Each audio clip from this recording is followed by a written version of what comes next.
Ante todo, bueno, bienvenidos a este segundo día de Tensión en la Red.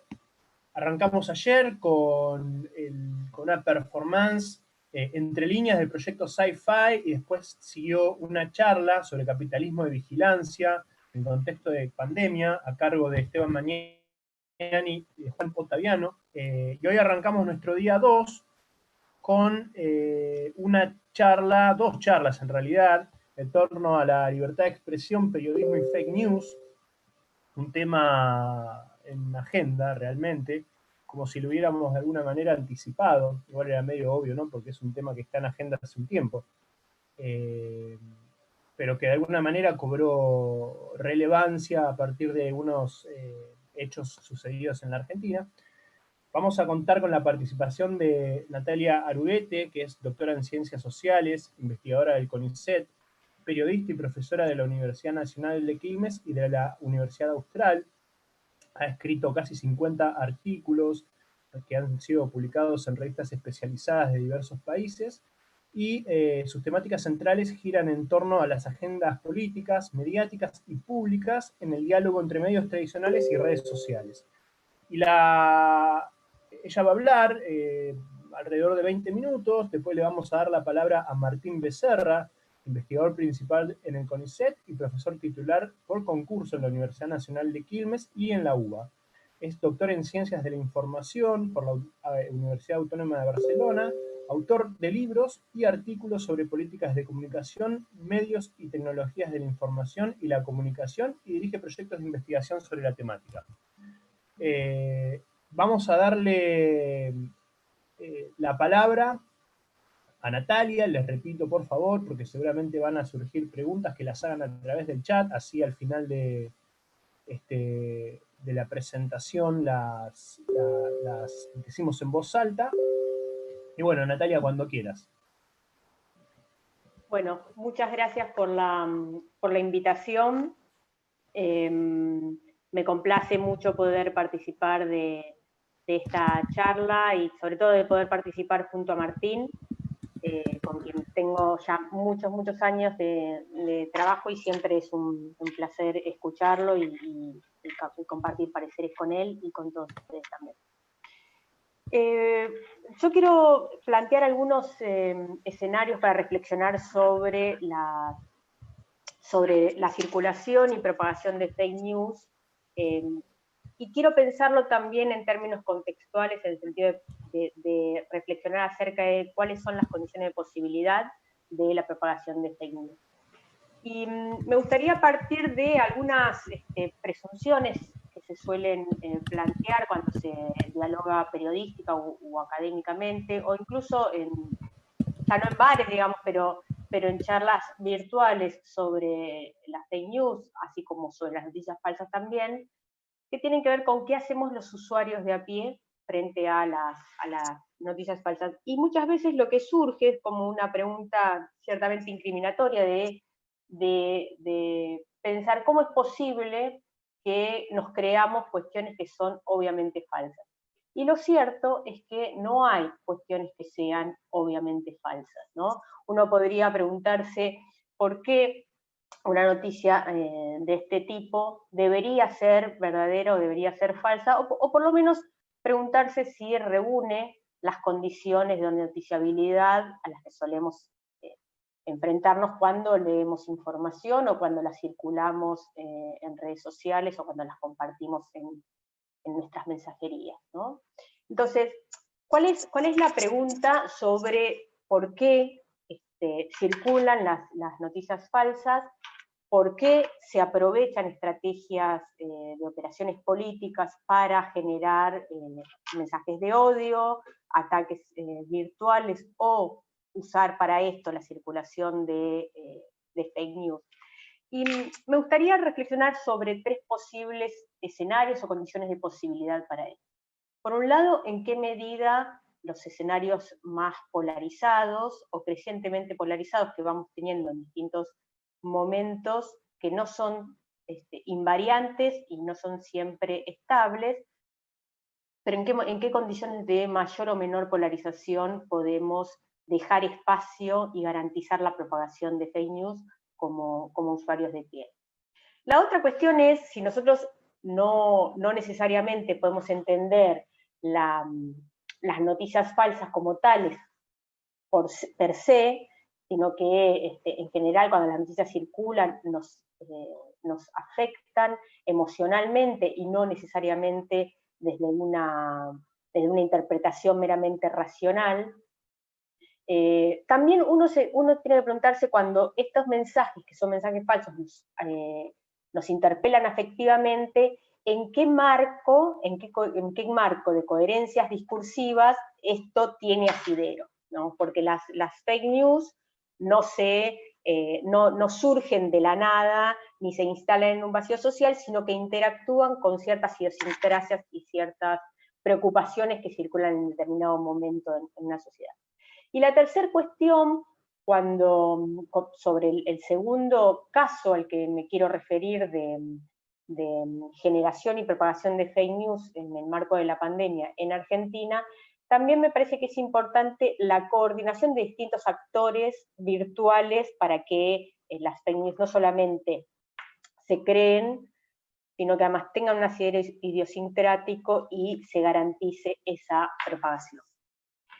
Entonces, yo mencionaba al principio un escenario polarizado. Cuando nosotros hablamos de polarización no nos referimos necesariamente a una polarización que tenga que ver con consideraciones sobre asuntos políticos a partir de interpretaciones racionales, sino que en general esas polarizaciones son polarizaciones afectivas. Una de las principales dimensiones para analizar la polarización afectiva es la identificación partidaria. Lejos de lo que suponemos que la identificación partidaria se explica por una interpretación racional sobre los pros y los contras de las políticas públicas, lo cierto es que nuestras identificaciones partidarias tienen una gran explicación en la dimensión afectiva. Y esa dimensión afectiva no solamente nos hace pensar, opinar y posicionarnos frente a los partidos políticos cuando son gobierno u oposición, y evaluar lo positivo o lo negativo de determinadas medidas, sino que esa polarización afectiva y esa identificación partidaria también puede incidir en cómo interpretamos y qué tipo de percepciones tenemos alrededor del riesgo y de las posibles dimensiones del riesgo, porque además se viene dando desde el principio de la pandemia en el mundo, y sobre todo en Argentina, una disputa alrededor de en qué medida es más importante el riesgo sanitario que el riesgo o que la crisis económica, ¿no? Esta es una disputa que también concentró en cierta medida la polarización partidaria que tenemos en este momento. Y si nos fijamos aquí, aquellos que se identifican partidariamente con el oficialismo en este momento tienen una mayor propensión a percibir el riesgo sanitario coherente con las expresiones y el discurso de gobierno del actual presidente, sino que además esa idea de que el riesgo sanitario está por encima del riesgo económico se condice con una mayor aceptación por parte de los votantes del peronismo, los que han votado a Alberto Fernández, con una aprobación de las medidas sanitarias que se están llevando a cabo. En cambio, del lado de la oposición, lo que vemos es que hay una mayor propensión a temer por los efectos económicos de esta pandemia. Entonces, este elemento que distingue partidariamente a la sociedad argentina, y es una de las manifestaciones de la polarización que observamos, fue creciendo a lo largo del tiempo, desde los inicios de la decisión de distanciamiento social, y eso se condijo con la condición de posibilidad para que se propagaran fake news, incluso mucho más que lo que se propagaron al comienzo, noticias falsas, que para nosotros es distinto. Entonces, cuando yo decía, bueno, hay determinados escenarios noticiables, que son también condición de posibilidad de que se generen determinadas fake news, uno se pregunta, primeramente, cuáles son las formas de generar noticias, en algunas ocasiones tergiversadas, en otras ocasiones descontextualizadas y en otras ocasiones francamente falsas, que generan una determinada sensación de riesgo y de temor, frente a lo cual cualquier disparador de mensajes virtuales que se condigan y que sean consistentes con esta sensación más general, tienen asidero como para propagarse. Y quiero poner aquí un ejemplo de un estudio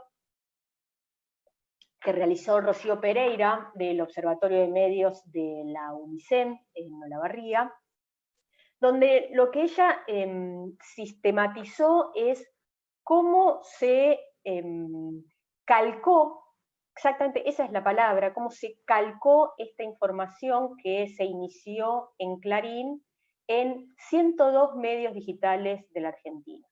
La noticia de Clarín se inicia el 27 de abril y exactamente este título y el resto del cuerpo del diario se propagó durante los días siguientes en estos puntos, ¿no? Acá hay, fíjense que hay una primera homogeneización de esa noticia y estandarización de esa noticia el 27, mucho más el 28 y más aún el 29. Entonces, una de las cuestiones que uno se pregunta es, ¿en qué medida es posible que el usuario de a pie se dé cuenta de que una noticia es obviamente falsa cuando se genera un escenario de profunda homogeneización de noticias que circulan en medios tradicionales, de manera muy acrítica además, porque a lo largo de estos 2 días en los cuales se fue replicando esa información, se fue perdiendo con el teléfono descompuesto cuál era la fuente inicial de esa información. La mitad de los medios que replicaban esta información ya habían dejado de registrar que esta noticia había surgido en Clarín. Entonces, la pregunta es cómo en este escenario se puede insertar, cómo en este escenario de cierta falsedad o tergiversación de la información se puede insertar una estrategia de fake news en el sentido de generar un evento político alrededor de él. Y lo que nosotros observamos es que en esta sensación de inseguridad que se generó a partir de una tergiversación, de que una cantidad desmesurada y deliberada de presos comunes iban a salir en relación con la pandemia, y que esto había sido además una decisión personalizada, o sea, había una responsabilización individual allí que forzaba mucho más este sentimiento. En ese marco se instala una estrategia de fake news de distintos sectores de derecha y ultraderecha, algunos muy aparatados políticamente y otros ya directamente con financiamiento internacional y lazos internacionales. Se genera un ataque contra los colectivos y los grupos feministas, ¿no? Pero insisto en esta idea, esto tiene asidero en el marco en el que se había generado toda una sensación en la población y una proliferación muy, muy importante de noticias y promovidas por medios tradicionales y periodistas celebrities alrededor de esta sensación de desmadre, ¿no? Y de pánico moral. Es en este marco donde un ataque de estas características puede tener asidero.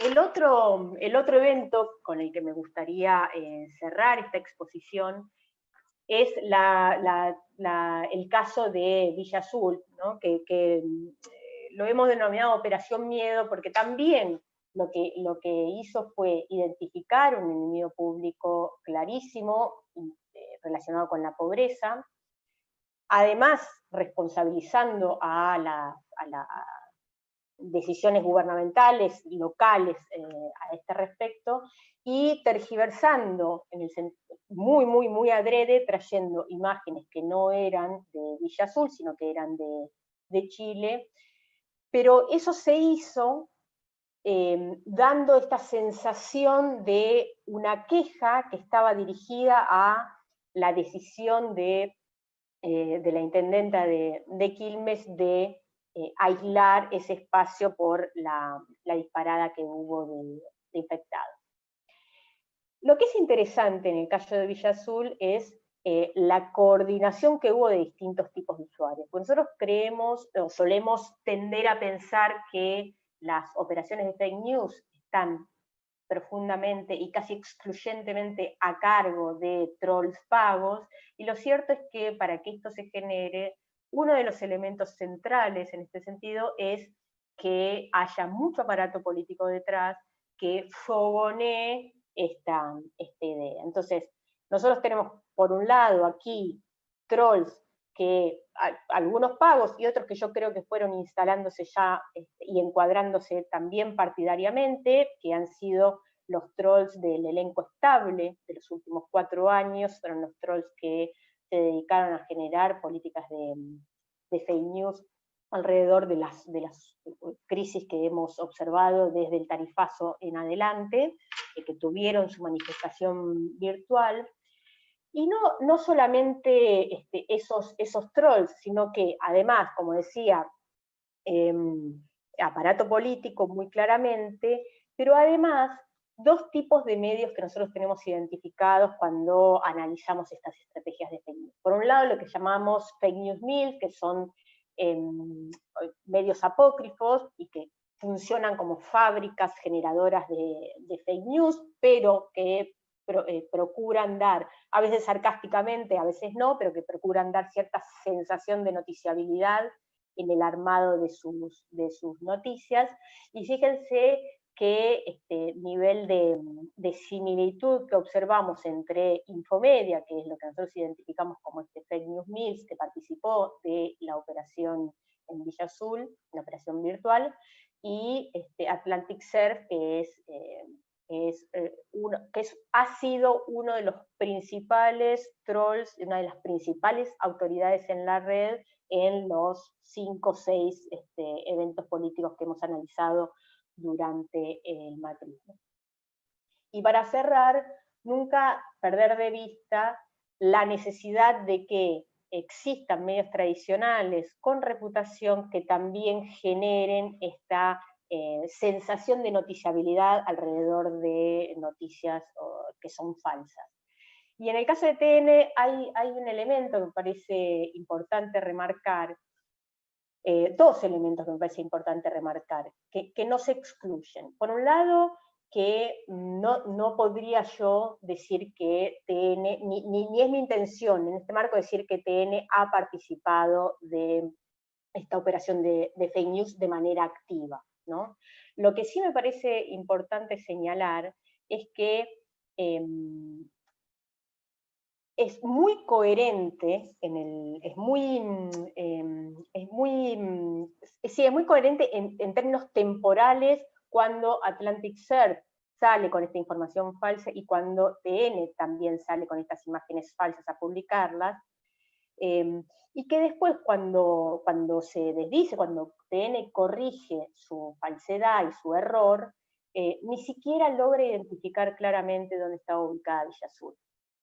Entonces, me parece que allí lo que tenemos y acá es donde creo que se relacionan ambos eventos. Por un lado, esta homogeneidad donde se replica críticamente información, y eso tiene claramente que ver con las condiciones de profunda precarización laboral que están atravesando los medios desde hace un tiempo y con la pandemia se ha profundizado muchísimo.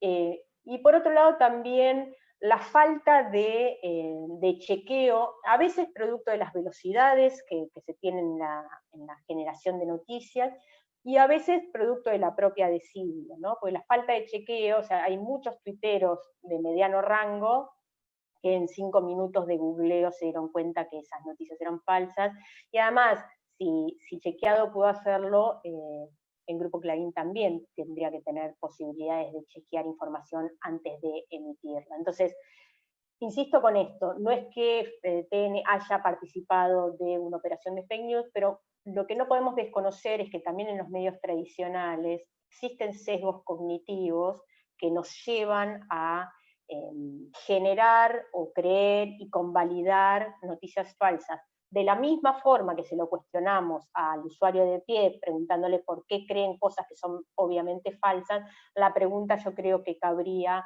para todos quienes estamos dentro del circuito, productivo de la noticia y de los mensajes, sobre todo cuando estas circulan tan vertiginosamente en redes sociales.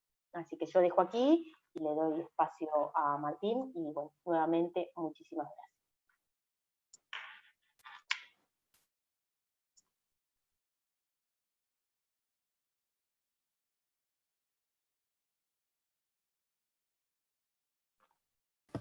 Ahí está. Bueno, muchas gracias, Natalia. No sé si ahí estoy yo. ¿Me están escuchando a mí? Bien. Muchas gracias por tu exposición. Me surgen un montón de preguntas para hacerte. Después espero que tengamos un ratito para poder hacer estas dudas que tengo yo y que seguramente tienen quienes están participando. A los que se van sumando les repito, por favor mantener el micrófono silenciado, y en caso de tener dudas y preguntas para pasarles a los expositores, mándenlas por el chat y al final la idea es generar un intercambio. Bueno, acaba de exponer Natalia Aruguete. Vamos a darle la palabra a Martín Becerra. Te voy a desmutear. Hola. Ahí estás. Bueno, ¿qué tal? Muchas gracias por la invitación. Felicitaciones a todas y todos los organizadores. También es un placer compartir este eje, digamos, esta conversación con Natalia y con Martiniano y con el resto de las compañeras y colegas y compañeros y colegas. En el contexto actual, efectivamente, que es un contexto obviamente agudizado por la pandemia, se recrean discusiones sobre la calidad, sobre la veracidad de la información, sobre las consecuencias para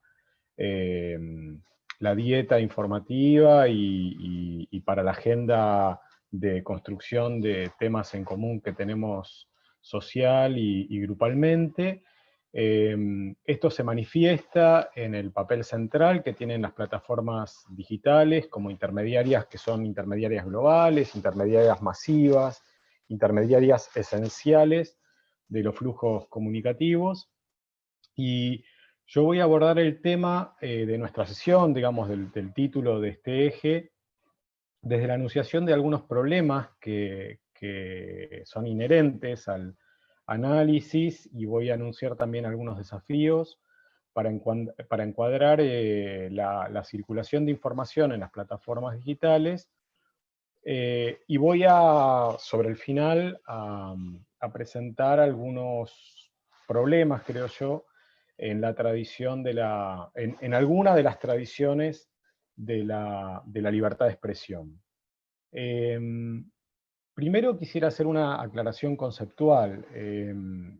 Digamos, de acuerdo con la Relatoría de Libertad de Expresión del Sistema Interamericano de Derechos Humanos, voy a definir, en función de lo que hace la Relatoría, a la desinformación como la difusión masiva de información con la intención de engañar al público y a sabiendas de la falsedad que tiene esa operación, ¿no? Entonces, a diferencia de las llamadas fake news, que pueden ser piezas informativas cuya falsedad no tenga conciencia quien las difunde, en el caso de la desinformación hay un carácter deliberado de provocar daño, de provocar confusión, y por ello, en muchos casos, los contenidos de desinformación incluyen elementos que son parcialmente verídicos, es decir, que no son falsos, pero que amputados de su contexto o combinados intencionalmente de modo sesgado, distorsionan los hechos, distorsionan los atributos que tienen los hechos que son narrados en esa, llamémosle, operación de desinformación. La historia pasada y presente de los medios tradicionales, para no hablar de las plataformas digitales, está plagada de ejemplos de operaciones de desinformación, algunas de las cuales, algunos ejemplos que mostró Natalia, son ejemplos efectivamente que tienen asiento, tienen producción y toda su vida del proceso de circulación de ese contenido, las sedes fueron medios tradicionales, no fueron plataformas digitales, ¿no? O sea que hay un elemento intencional que distingue a la operación de desinformación de una pieza aislada de noticia falsa, digamos. Ese elemento, además, es necesario, según los estándares de libertad de expresión, del derecho a la libertad de expresión vigentes, para atribuir responsabilidad al productor o propagador de la desinformación. El elemento deliberado, quiero decir. Quienes están familiarizadas o familiarizados con los estándares de derechos humanos y en concreto de protección del derecho a la libertad de expresión, reconocerán en lo que estoy diciendo el principio de la real malicia, digamos, que por cierto, los organismos de derechos humanos en la Argentina han tenido una muy fértil actividad en la consagración de ese principio, que, repito, pivotea sobre el conocimiento que el productor o el divulgador de una pieza de desinformación tenga acerca de su carácter falso, ¿no? Hoy está claro que las compañías dueñas de plataformas con posición dominante en medios sociales digitales y en buscadores actúan de hecho, de facto, como reguladoras del discurso público, según, en principio, lineamientos de sus propias políticas corporativas. Esta semana que estamos, digamos, la semana pasada, perdón, se conoció un informe excelente, lo más completo que hay publicado hasta ahora sobre Facebook y Google por parte de la Autoridad de la Competencia del Reino Unido, la CMA, en donde, si bien su enfoque tiene que ver con competencia, no pueden sino aludir a este papel regulador del discurso y de los flujos de comunicación en el contexto digital que tienen las plataformas mencionadas. Y ese papel regulador de las grandes plataformas es problemático por varias razones. Una es su variedad, o sea, no todas las plataformas son iguales, no todas tienen los mismos objetivos, no todas cumplen las mismas funciones, no todas tienen los mismos públicos, no todas atienden al mismo tipo de registro, no es lo mismo Instagram que YouTube o que Twitter. El segundo problema es la discrecionalidad con la que operan estas plataformas, algo que seguramente quienes estamos acá reconocemos y compartimos, no es muy difícil hacerlo, en tanto que no son aplicadas las reglas de estas plataformas de modo estandarizado o sistemático. Digamos, por momentos remueven, invisibilizan, le quitan exposición a determinados posteos, a otros que parecen muy similares, le aplican reglas distintas. Una misma plataforma en el lapso de tan solo 4 meses cambia también su posición editorial en relación a posteos muy parecidos, a veces hechos por la misma organización o por la misma persona, ¿no? Además, las determinaciones editoriales de estas compañías dueñas de grandes plataformas son básicamente opacas, es decir, que no suelen abundar en detalles sobre las razones de las decisiones y tampoco involucran la legislación de la jurisdicción en donde están actuando, es decir, no son, digamos, supra normativas en cuanto a la legislación vigente en los territorios, en los países en donde estas plataformas operan servicios y venden productos y servicios y obtienen así parte de sus beneficios y de su rentabilidad.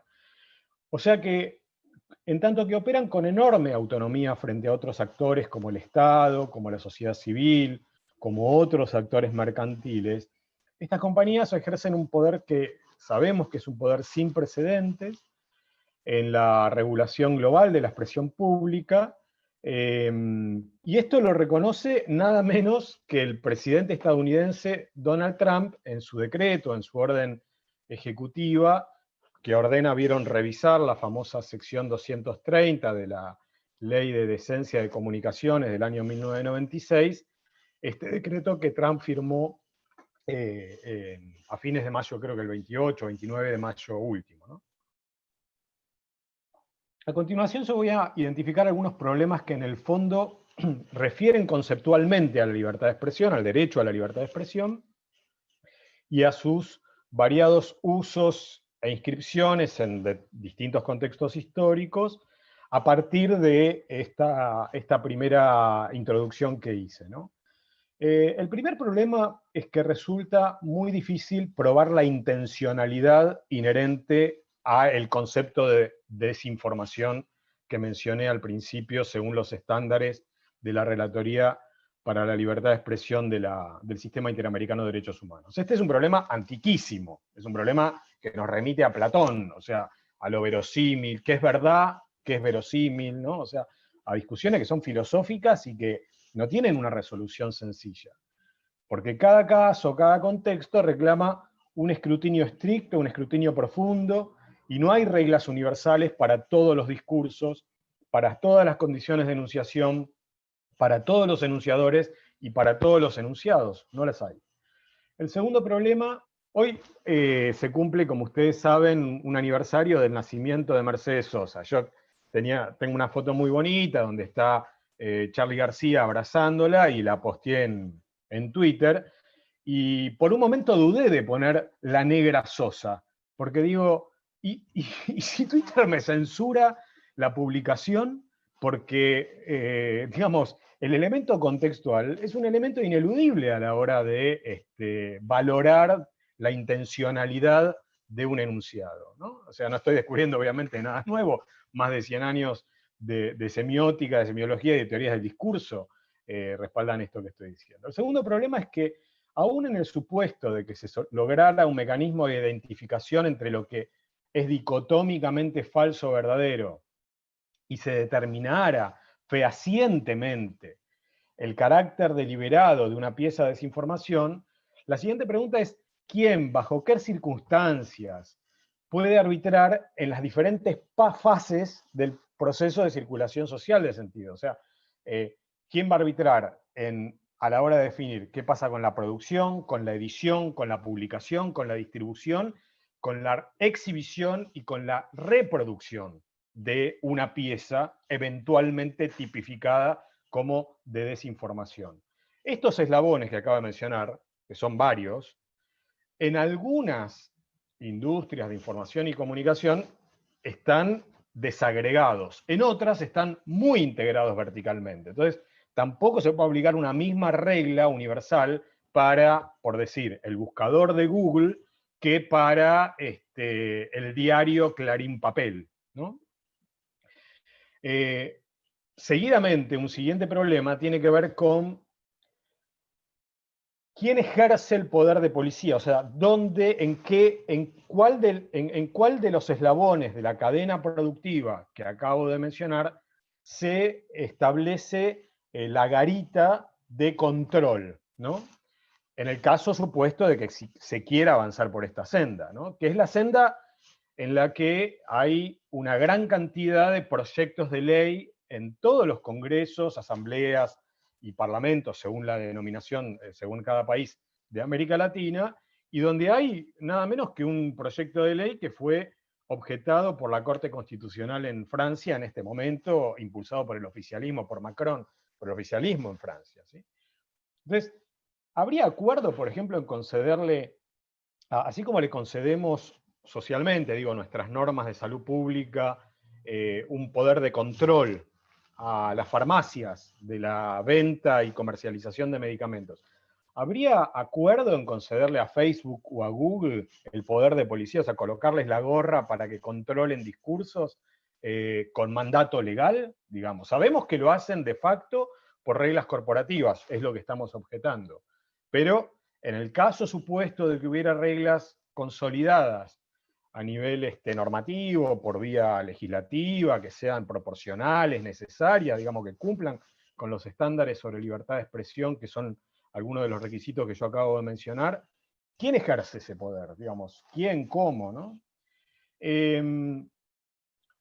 Dicho esto, me gustaría, a partir también de lo que acabo de mencionar y de estudios y empiria que ya vamos, evidencia que ya se va reuniendo sobre el funcionamiento de estas plataformas. Mencioné el trabajo recién de la CMA del Reino Unido. Hay una gran cantidad, por suerte, de trabajos sobre el funcionamiento de las plataformas, algunos de carácter más conceptual, otros, como digo, son investigaciones más en detalle, analizando casos puntuales. Me gustaría hacer un punteo sobre, trayéndolo más hacia la coyuntura, ¿no? Primero decíamos que no toda noticia falsa es una operación de desinformación y que no toda noticia falsa es deliberada. Entonces, distinguir entre lo deliberado o no de una pieza informativa es una tarea ardua. No existe un procedimiento automatizado, universal, que prescinda del análisis concreto para determinar en abstracto qué es deliberadamente falso o no. Y las normas vigentes, decíamos antes, en materia de libertad de expresión, eximen de responsabilidad legal, por ejemplo, a los periodistas que, pudiendo haber difundido una pieza falsa, si no eran conscientes de su falsedad, no tienen responsabilidad legal sobre ello, ¿no? Luego está en juego, por supuesto, el prestigio, la credibilidad, la confianza. Sabemos, hace un mes, el Reuters Institute de la Universidad de Oxford publicó una encuesta, cierto, es una encuesta online, hay un montón de observaciones metodológicas para hacer sobre cualquier tipo de encuesta online, pero esa encuesta hecha en 40 países mostraba que en promedio, en la Argentina, quienes contestaban la encuesta, digamos, son mucho menos, le asignan mucho menos confianza a los medios de comunicación, tanto tradicionales cuanto digitales, que los que contestaron la misma encuesta en el resto de los países. O sea, la Argentina está muy por abajo del promedio en la credibilidad de medios, de grandes columnistas, opinators y conductores y conductoras, ¿no? No les llamo periodistas porque me da pudor, digamos, pensando en algunas de estas personas, denominarlas periodistas, pero la sociedad argentina es menos crédula, digamos, le asigna menos credibilidad. Esta encuesta del Oxford, del Reuters Institute, perdón, es una encuesta que va en la misma línea de encuestas que yo conozco y que la mayoría son públicas, que vienen haciéndose algunas presenciales, con visos de representatividad, desde hace más de 15 años en nuestro país. Bien, ayer Facebook anunció institucionalmente que dio de baja 4 redes compuestas por muchas cuentas, ¿sí? Una de las cuales, situada en Brasil, conduce directamente a los Bolsonaro. Eso lo dice Facebook ayer en su comunicado corporativo, en la información que da a conocer Facebook. Entonces, ahora, para dar de baja esas 4 redes, una red es en Brasil, otra está en Estados Unidos, en distintos países, pero para dar de baja eso, Facebook tuvo que hacer un laburo, según dice la propia compañía, muy fino, muy en detalle. Tuvo que analizar una gran cantidad de cuentas. Algunas de estas redes tenían cuentas con más de 800.000 seguidores. Entonces, digamos, tuvo que hacer un trabajo muy fino, un trabajo que no lo puede hacer el algoritmo, que no se automatiza únicamente, ¿no? El algoritmo le habrá dado algún tipo de alerta, calculo yo, sobre determinada viralización de contenidos, pero después se necesita un trabajo editorial, un trabajo en donde hay personas de carne y hueso que están observando y analizando finamente contextos, etc.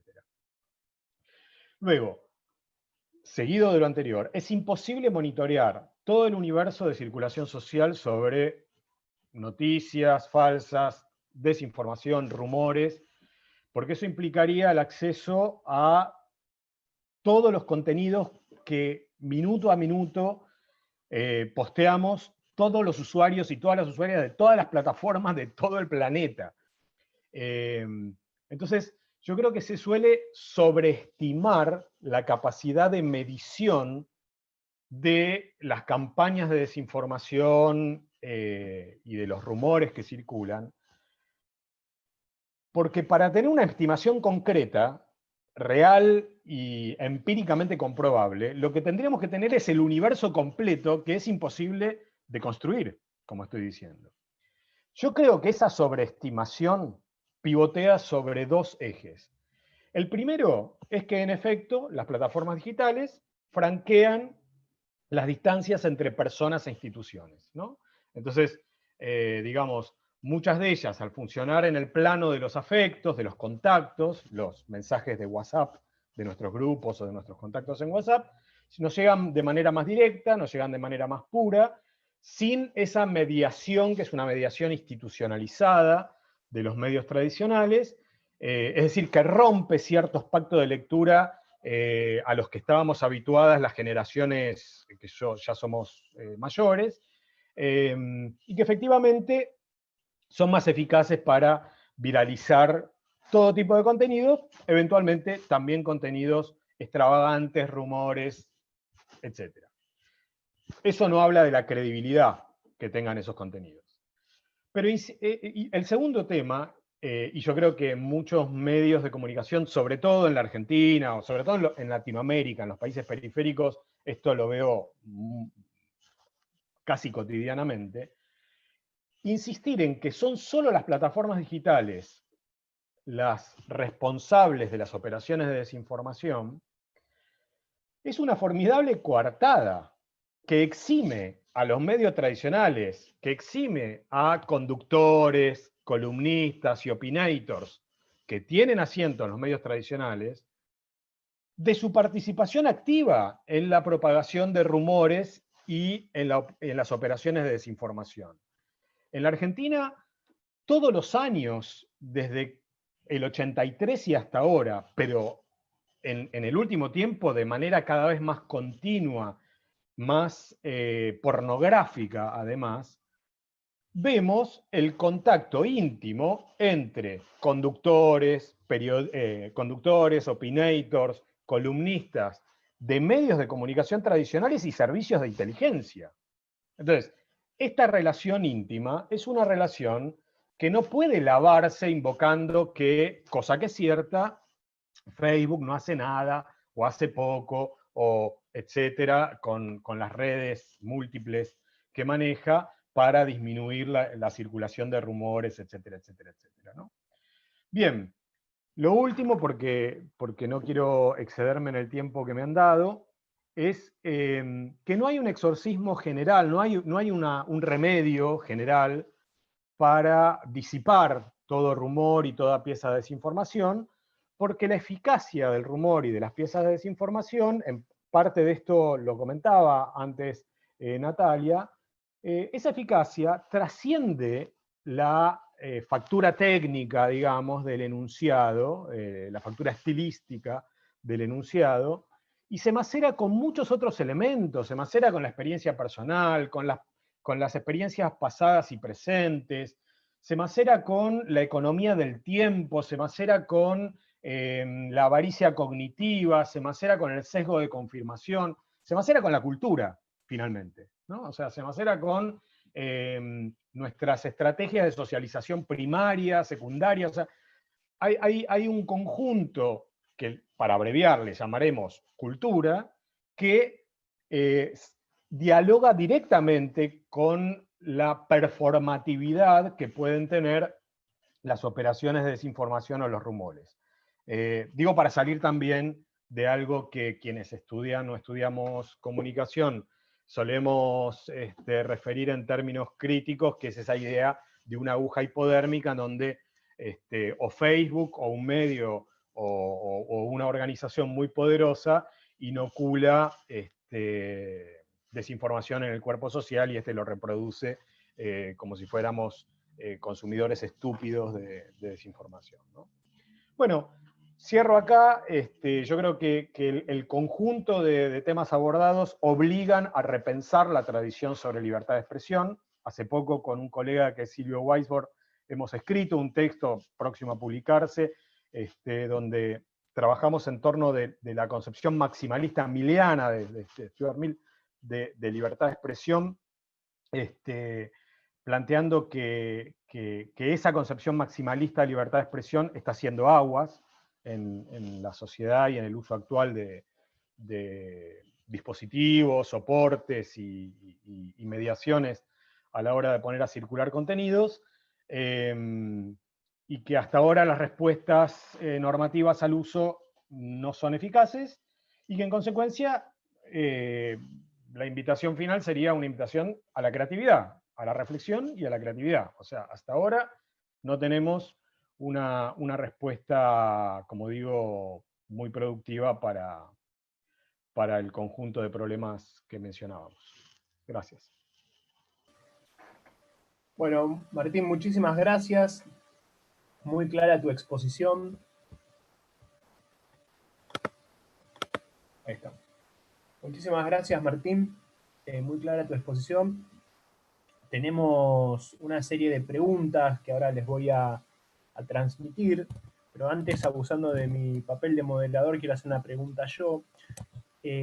Hoy escuchaba en la radio, hoy había una manifestación en varios lugares del país, un banderazo, y una de estas manifestaciones tenía lugar en el Obelisco, y una mujer a la que entrevistaban, bueno, nada, decía que ella estaba en contra de que el gobierno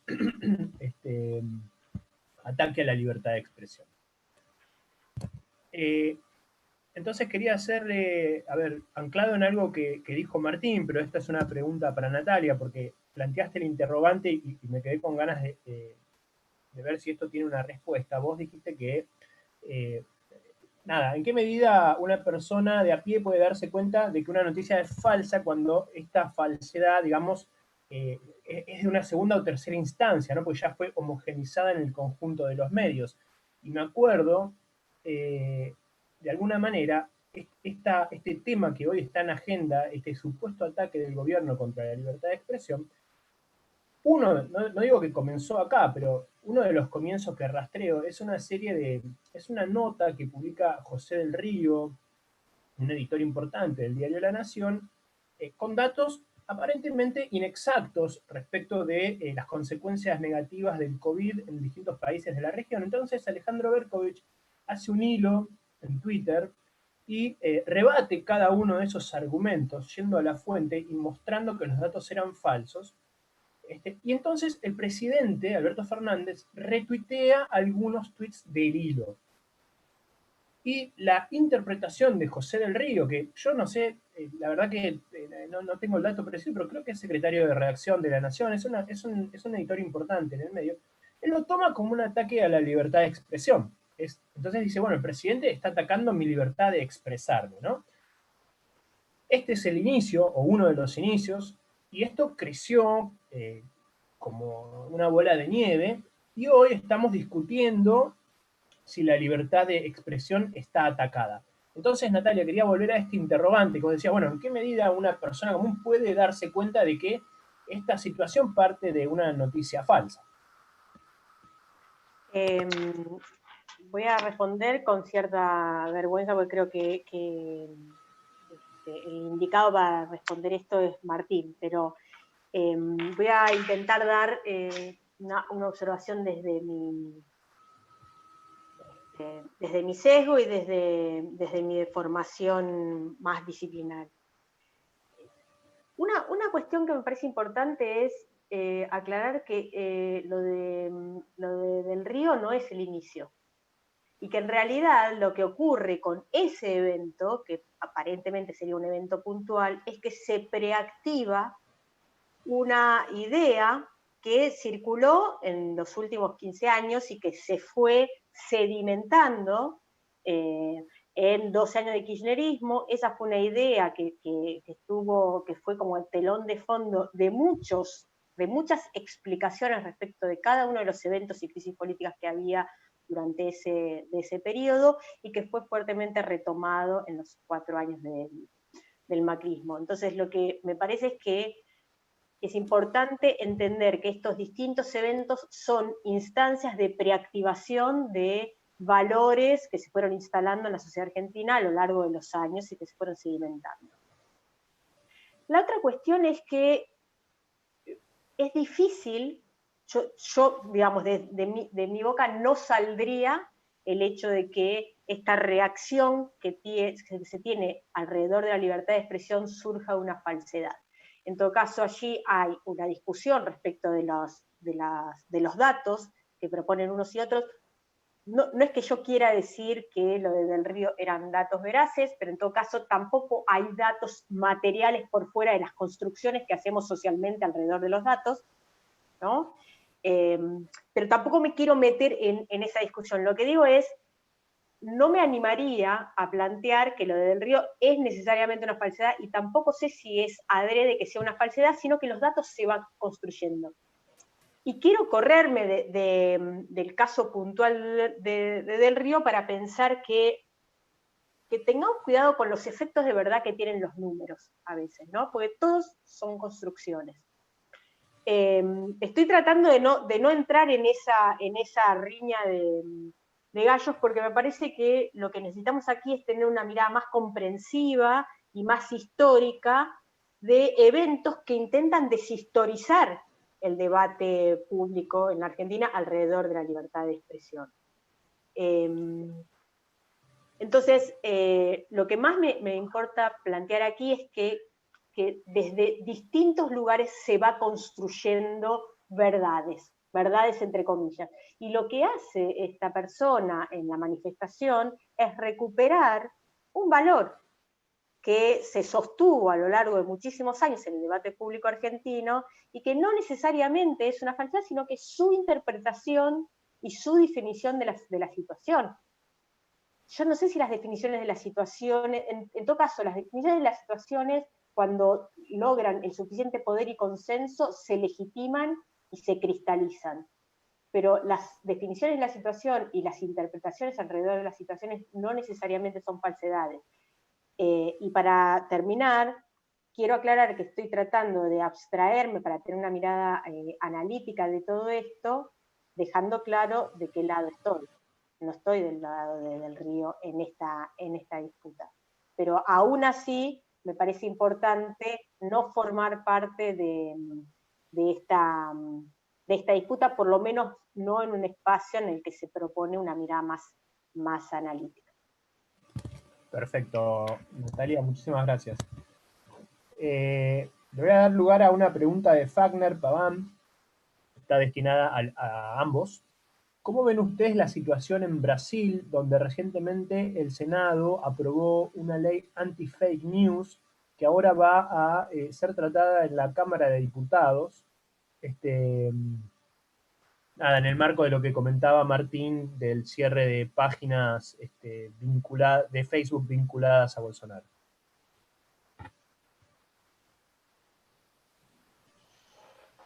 Sí, ese es un proyecto de ley que efectivamente ya logró media sanción en el Senado y que es muy resistido por organizaciones de la sociedad civil con las que yo en particular estoy muy relacionado. O sea, mis amigas, mis amigos, mis compañeras y compañeros en Brasil están muy alarmados por el avance de este proyecto.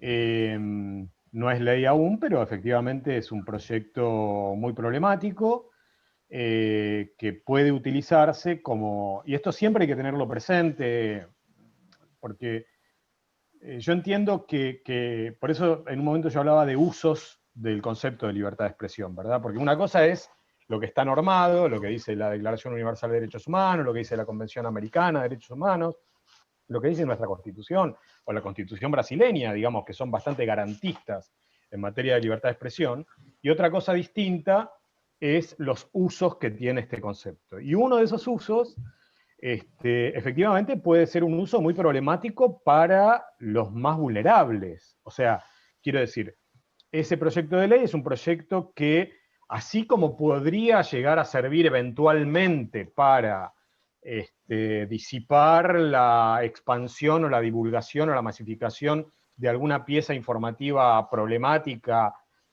por ejemplo, tome lavandina y se curará del coronavirus, digamos, o sea, que atente contra la salud de la población, también va a servir para reprimir las expresiones del movimiento de los sin tierra en Brasil, porque se los va a acusar de cualquier cosa y con ese fin se los va a reprimir.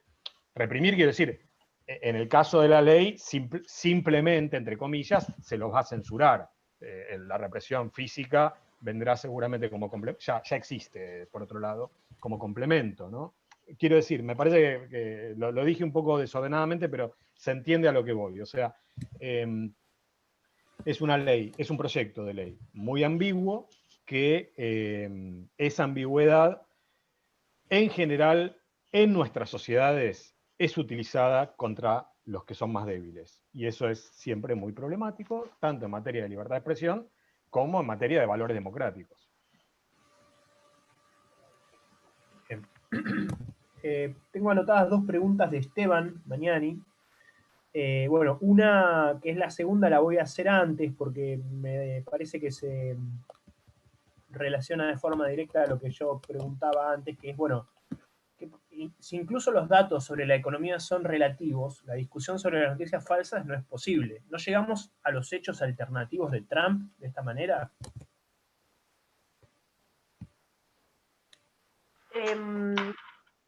Hay situaciones y ocasiones en las que identificar fake news o manipulaciones con determinadas noticias es posible, y es posible establecer ciertos contrastes. Tampoco quiero caer en un relativismo fenomenológico absolutísimo, que eso me lo dejo más para los escritos académicos, donde sí me lo permito,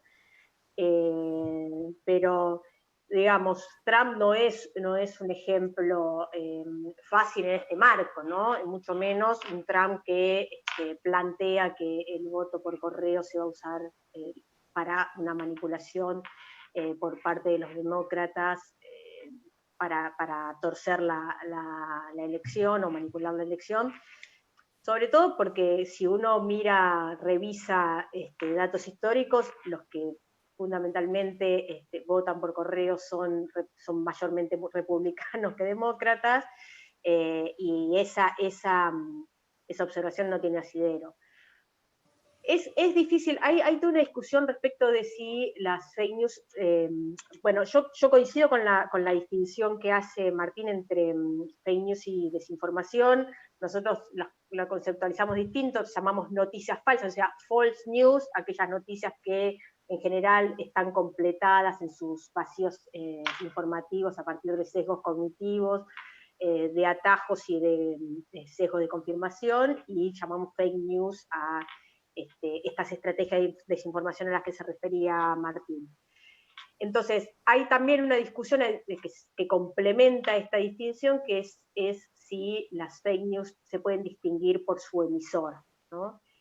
Yo no sé si eso es suficiente, pero hay determinados referentes en los que es posible identificar este tipo de estrategia. Trump es uno, esto que mencionaba Martín de Facebook, donde una de las redes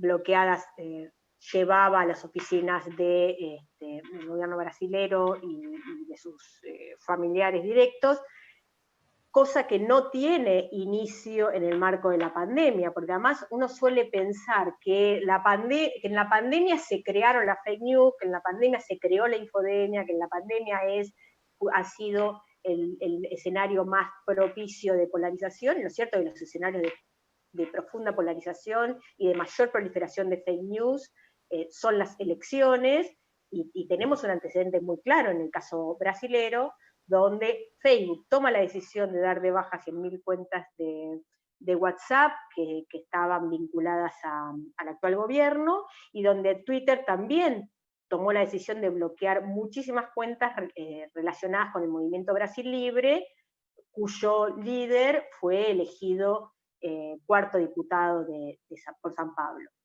Entonces, digamos, insisto, no sé si es suficiente, si es un elemento elocuente para pensar quién es esta distinción entre los emisores y estrategas de las fake news o no, pero no es lo mismo, digamos, no son lo mismo. Lo problemático es cuando estos emisores y generadores de fake news tienen tanto poder, como el caso de Trump, como el caso de Bolsonaro. Eso me parece que sí hay que atender. Perfecto. Bueno, dije que Esteban había hecho 2 preguntas, la otra es para vos, Natalia, directamente. Dice, excelente los gráficos y el análisis. ¿Cómo hacen las encuestas? ¿Sobre cuántos casos trabajan y cómo reducen el sesgo? Bueno, nosotros la encuesta que mostré es una encuesta que hicimos en el marco de un proyecto del BID. La hicimos sobre 2.600 casos, es una encuesta probabilística, una muestra probabilística. Y la hicimos, sí es cierto que la hicimos virtualmente. La hicimos telefónicamente, no la hicimos casa por casa, porque además se hizo en marzo y no fue posible.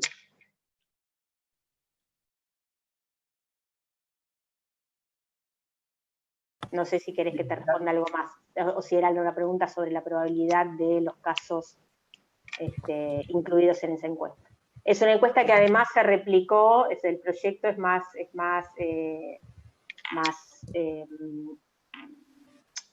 comprensivo, es una encuesta que se hizo al mismo tiempo en Argentina, en México y en Brasil. Y en ambos casos se hizo con NetQuest, que es la empresa que armó la población, la muestra para hacer la encuesta. Bien, Esteban dice que la respuesta está perfecta, muchas gracias.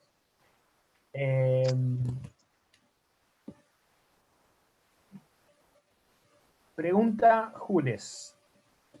¿Creen que es ético, en el marco de la democratización que habilitan las redes sociales, que se ejerza un control sobre lo que se publica o se comparte? Me refiero, dice él, a un control centralizado, pensable incluso como un poder público.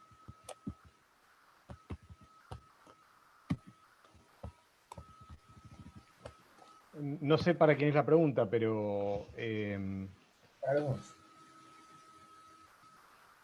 yo cuando aparecen este tipo de preguntas o de interrogantes que son naturalmente son fundamentales y son críticos, digamos, a la hora de evaluar las condiciones de funcionamiento de nuestras sociedades, me veo en la obligación de recordar que ese control ya existe.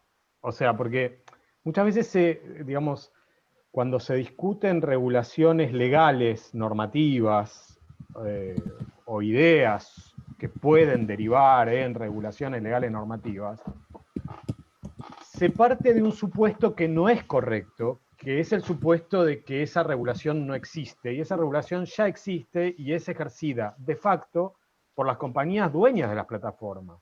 Es decir, el algoritmo de Google en YouTube, el algoritmo de búsqueda del search de Google, el algoritmo del feed de las noticias en Facebook o de publicación en Instagram, ya es un control de facto. Es un control de facto que no es democrático porque es de una compañía, es privado, digamos, que no es transparente porque la compañía no exhibe públicamente la caja negra de ese algoritmo de modo tal que los usuarios y las usuarias, o que los poderes públicos eventualmente, o que su competencia puedan indagar, a ver, entonces, me está mostrando más en Facebook, me está mostrando más en mi feed de Facebook tal tipo de publicaciones porque el algoritmo del señor Zuckerberg se hizo tal idea sobre mis intereses, que capaz que no es la idea que yo tengo sobre mis intereses. Ojo, capaz que Zuckerberg sabe mucho más,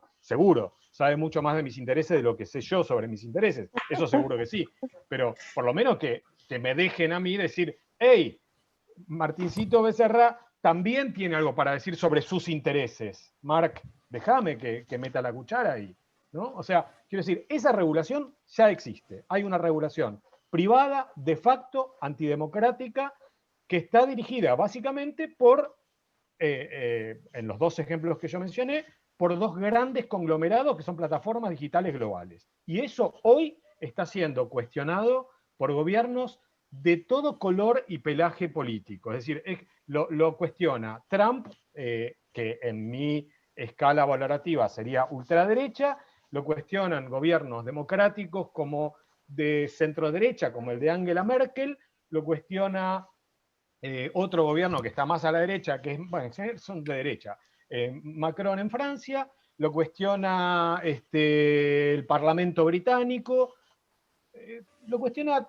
digamos, bueno, di países Toda la centrales, derecha. pero, sí, pero lo cuestionaba el Partido de los Trabajadores en Brasil cuando gobernaba antes de que lo sacaran, y por eso hizo una regulación legal por el Congreso que tiene vigencia normativa, pero que no se cumple, que es el Marco Civil de Internet de Brasil, una ley votada por el Congreso brasileño en 2014. O sea, digo, yo diría, es muy difícil no cuestionarlo, es muy difícil abordar este tema con ojos políticos, es decir, con ojos políticos me refiero a cuáles son las reglas de juego, quién establece esas reglas de juego y a quién beneficia esas reglas de juego y a quién perjudica esas reglas de juego, sin advertir que es un abuso desde cualquier punto de vista que sean plataformas privadas que no dan cuenta sobre su funcionamiento las que regulan de hecho. Entonces, dado que estas plataformas regulan de hecho, mi pregunta sería,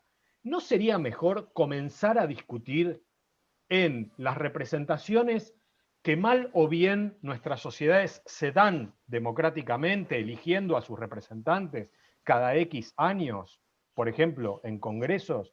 ¿No sería bueno que comenzaran a discutir también en esos espacios temas que hasta ahora no se discuten en esos espacios? Y mi respuesta es sí. Si la pregunta es, bueno, propóngame ahora mismo entonces un proyecto de ley y lo no, yo creo lo que considero es que esto no tiene una solución fácil, y yo por lo menos seguro que no la tengo, y no conozco, y leo todo el día leo sobre esta cosa, no conozco a nadie que la tenga. Ahora, menos la vamos a tener si esta discusión no comienza nunca. Así que hay que comenzar a discutir. Por lo tanto, y perdón que me extendí, no le tengo miedo a la posibilidad de regulación legal. Al contrario, yo creo que una regulación legal democrática es lo que falta. No es una enfermedad. Podría ser, más bien, una salida democrática a una enfermedad que ya existe y que de manera... este es el mejor, el ejemplo más didáctico de lo que llamamos hegemonía. Cuando hablamos de regulación solamente en términos peyorativos, cuando la adoptan los actores públicos y nos hacemos los distraídos cuando de facto la ejercen los poderes privados. Agrego algo diminuto, estoy 150% de acuerdo con lo que dice Martín. Creo que hay que dar una discusión pública. Se me ocurre agregar a eso que la discusión pública sea entendida como pública y no necesariamente o no solamente política o desde los espacios políticos. Y en esa discusión yo creo que un actor fundamental para incorporarse a esa discusión son los sectores o colectivos de la sociedad civil. Parece que es central, primero porque son varios de ellos profundamente afectados y vulnerados por este tipo de estrategias, y además porque me parece que permitiría salvar una discusión que quede solamente en términos gubernamentales o legislativos, y que además tal vez también pensar en algo más supranacional, porque por el propio ejemplo que se daba de Brasil, digamos, ¿no? O sea, el no ejercicio entre hegemónico y dominante de determinados gobiernos de turno, que después pueda llegar a ser muy contraproducente conforme avancen los recambios de gobierno. Gracias. Bueno, estamos atravesando los últimos momentos de la charla porque a las 19:30 va a dar comienzo la siguiente actividad. Así que aprovecho para hacer otra pregunta respecto de esto que venían respondiendo ambos, que por ahí suena medio polémico, pero no me estoy poniendo del lado de las plataformas. Ahora, ¿qué otra opción tienen hoy, con la regulación existente hoy, el marco del derecho a la libertad de expresión que tiene jerarquía constitucional en la Argentina? ¿Qué otra alternativa tienen las redes sociales? Digo, eh, pensemos en Facebook, ¿no? Facebook tiene centros de regulación centros de administración de censura repartidos por todo el mundo. Ahí hay gente que mira, lee los contenidos, recibe denuncias y determina qué se elimina y qué no se elimina. Eh, entonces, está claro lo que planteaba Martín, está claro digamos, eso es de alguna manera ilegal, o al menos es en contra del derecho a la libertad de expresión. Pero en simultáneo, las plataformas están presionadas por muchos gobiernos, sobre todo gobiernos por ahí más de derecha o más poderosos, ¿no? Y les obligan a dar de baja discursos de odio, a eliminar lo que consideran discurso terrorista, a garantizar la seguridad de sus usuarios. Entonces, repito, no me quiero poner del lado de las plataformas, ¿no? Pero, digo, ¿qué alternativa tienen las plataformas que regular, de hecho, el discurso que circula por sus sistemas? Hoy.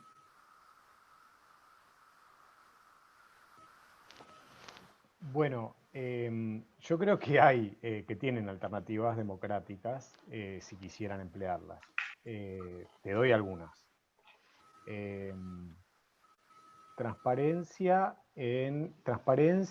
y cogestión de los datos personales que extraen sobre todas las personas, apertura de esos datos personales a bases públicas y interoperabilidad de esas bases con los estados y con sus competidores, número 1. Número 2, adhesión plena e irrestricta a los estándares de la ONU en materia de derechos humanos, en el continente americano, de la Convención Americana de Derechos Humanos y de Libertad de Expresión, comprometiéndose, por lo tanto, a respetar el debido proceso y no remover contenido sin dar derecho a los usuarios y usuarias de poder expresar por qué postearon lo que postearon, excepto, como dicen los estándares de libertad de expresión vigentes, contenido que pueda ser efectivamente, que pueda poner en peligro efectivamente la vida o la seguridad de otra persona en lo inmediato. Tercero, creo que también las plataformas tienen la responsabilidad de explicarle a los usuarios y usuarias los cambios de política y, por último, diría, digamos, no menos importante, cambiar absolutamente su política de configuración por default, por defecto. Porque la configuración por defecto que tienen las plataformas es una configuración que erosiona los derechos de los usuarios, los derechos en general, el derecho a proteger sus datos, sus derechos como consumidores, pero también, en consecuencia, como esto va todo junto, nosotros podemos analizarlo con dificultad, pero podemos discriminar lo que es libertad de expresión de lo que es protección de datos personales, pero en los hechos, esto es un magma en donde va todo junto en nuestro uso de las plataformas. Entonces, esas configuraciones por default, que son muy poco respetuosas, digamos, de derechos varios que tenemos los usuarios, yo creo que las plataformas tienen que revisarlas completamente, o sea, completamente. Frente a esto, Facebook anunció, y a mí me parece que es una propuesta de autorregulación interesante, esta junta de supervisión mundial, digamos, donde hay creo que 2 personas de América Latina, o 3, no me acuerdo. Bueno, me parece que es un paso interesante y razonable además, e inteligente políticamente de parte de esa plataforma, pero bueno, tiene potestades recortadas, es una junta de la compañía, es decir, no es representación de nadie más que de la decisión que tiene la compañía, y bueno, forma parte de lo que llamaríamos responsabilidad social que tiene la compañía, macanudo. Mientras mejoren con eso, esta plataforma, que es la dominante en materia de redes sociales, va a mejorar un poquito, pero acá hace falta exigencias externas, públicas a las plataformas, para que hagan alguna de estas cosas que yo mencioné y otras tantas que se discuten hoy en el mundo. Bien, gracias. Les voy a hacer la última pregunta del público y les voy a pedir que seamos breves en la respuesta. Esteban pregunta, yendo a lo coyuntural de nuestro país, ¿tienen información sobre la llegada de Steve Bannon a la Argentina y lo que esto parecería indicar sobre una profundización de las campañas de desinformación? Yo tampoco. Estoy siempre mucho en contacto con Steve, pero no me dijo nada. Ahora voy a mirar en el WhatsApp a ver si tengo alguno. No tengo la menor idea. Bien. Eugenia tampoco, me imagino. Natalia, perdón. Bueno, en principio quería agradecerles mucho a ambos la participación. Estuvo muy buena la intervención de ambos y aprovecho para recordar que ahora a las 19:30 vamos sigue enganchado en el Zoom, vamos a tener a continuación al grupo Etcétera, que va a proyectar el Club del Helicóptero. El grupo Etcétera es un colectivo multidisciplinario integrado por artistas provenientes de la poesía, el teatro, las artes visuales y la música, y su intención es acercar el arte a lugares de conflicto social, a las calles, y trasladar estos conflictos sociales a los espacios de producción cultural, inclusive los medios de comunicación.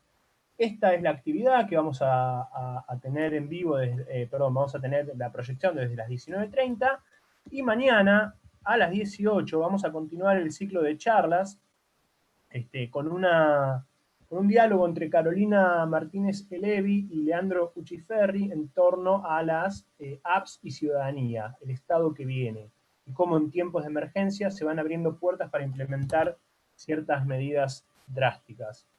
Así que vuelvo a agradecerles a ambos la presencia y a todos los que están participando de este Zoom, y los dejo, en 5 minutos va a empezar el colectivo Etcétera. Muchas gracias. Gracias a ustedes. Bueno, muchas gracias. Mucha suerte.